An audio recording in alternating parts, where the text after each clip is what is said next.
Biden admits U.S. bombs used by Israel to massacre Palestinian people. United States President Joe Biden admitted that Israel had used American-supplied bombs to massacre Palestinians in the last 7 months war in Gaza. This admission came when Biden confirmed that the U.S. had stopped supplying bombs to Israel after the Zionist military was determined to launch a land invasion of Rafah, southern Gaza. I made it clear that if they go into Rafah, I will not supply weapons that have been used in history to deal with Rafah, to deal with those Palestinian cities, Biden said in an interview with CNN. Biden's comments represent his strongest public language to date in his efforts to prevent an Israeli attack on Rafah, while underscoring the growing rift between the U.S. and its strongest Middle East ally. Biden acknowledged U.S. weapons had been used by Israel to massacre Palestinians in Gaza, where Israel launched a brutal 7-month invasion aimed at defeating Hamas. Israel's military campaign has so far killed 34,789 Palestinians, most of them civilians, the Gaza Health Ministry said. Civilians have been killed in Gaza as a result of these bombs and other ways they have attacked settlement centers, Biden said when asked about the 2,000-pound bombs sent to Israel, as quoted by Reuters, Thursday, May 9, 2024.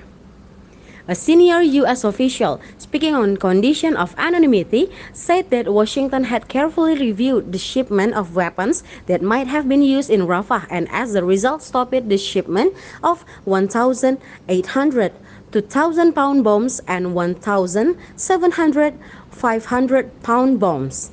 Israel's ambassador to the UN, Gilad Erdan, doesn't believe the U.S. will stop supplying weapons to Israel.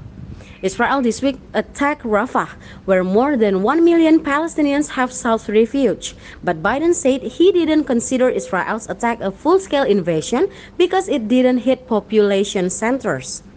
Biden's interview was released hours after Defense Secretary Lloyd J. Austin III publicly acknowledged Biden's decision to halt shipment of thousands of heavy bombs because of his concerns over Rafah, where Washington opposes a large-scale Israeli invasion without civilian protection. The United States is by far the largest arms supplier to Israel, and they accelerated their deliveries after the Hamas-led attack on October 7, 2023. In 2016, the U.S. and Israeli governments signed a third 10-year memorandum of understanding providing $38 billion in military aid over 10 years, grants amounting to $33 billion to purchase military equipment, and $5 billion for missile defense systems. Last month, the U.S. Congress approved additional fundings of $26 billion for Israel. Biden previously said the U.S. would continue to provide defensive weapons to Israel, including the Iron Dome air defense system. We will continue to ensure Israel is safe in terms of Iron Dome and their ability to respond to recent attacks in the Middle East, he said. But that's wrong. We won't do that. We won't supply guns and artillery shells. Biden also told CNN that he is working with Arab countries ready to rebuild Gaza and help transition to a two-state solution following the war between Hamas and Israel.